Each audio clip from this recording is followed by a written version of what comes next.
Hey everybody, Doug Schulze with the iTown Ranger Group.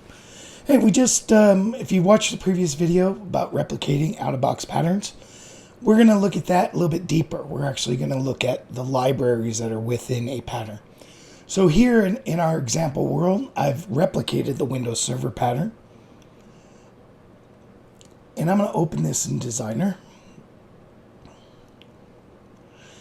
And here you'll see that we have our identification section. Now, in the identification section, it has a lot of independent steps, as we see here, 4, 5, 6, 7. But there's also libraries. Now, libraries are components of being able to have steps within a pattern that are grabbing particular information, but might be used in other patterns as well. So Windows OS information might be a part of the Windows Server pattern. Probably is and is a part of the Discovery Desktop pattern. So it's an easy way to replicate steps across multiple patterns if they all still want to collect the same type of data.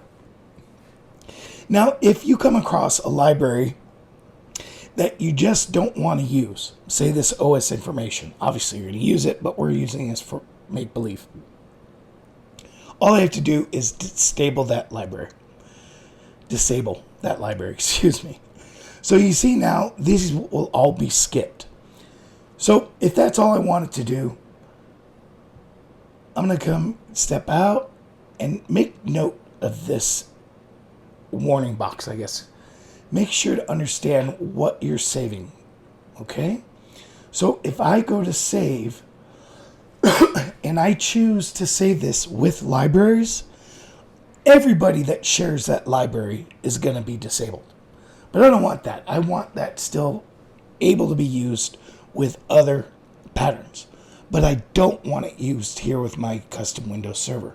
So all I would do is save that with pattern only, and then that will save this just here. The Windows Desktop pattern, for example, would not be impacted by me disabling this and saving it. Now, sometimes you may want to use the same steps within a library. That. Okay, just has its marks because I'm messing with it.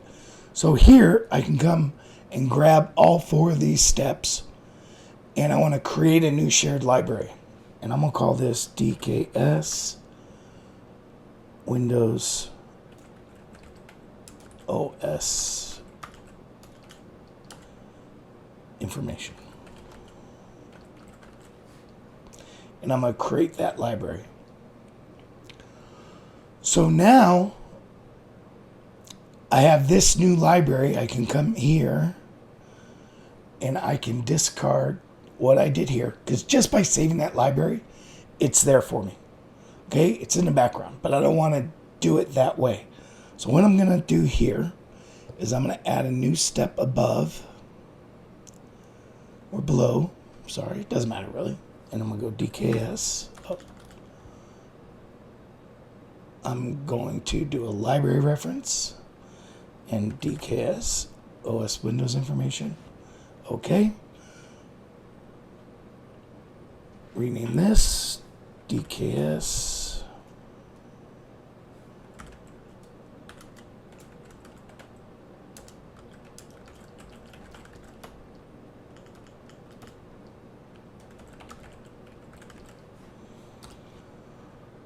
and now I can either remove this library or disable it.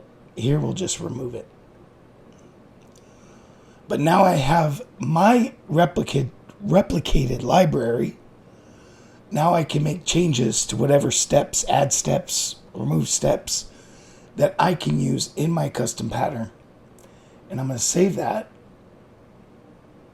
and publish.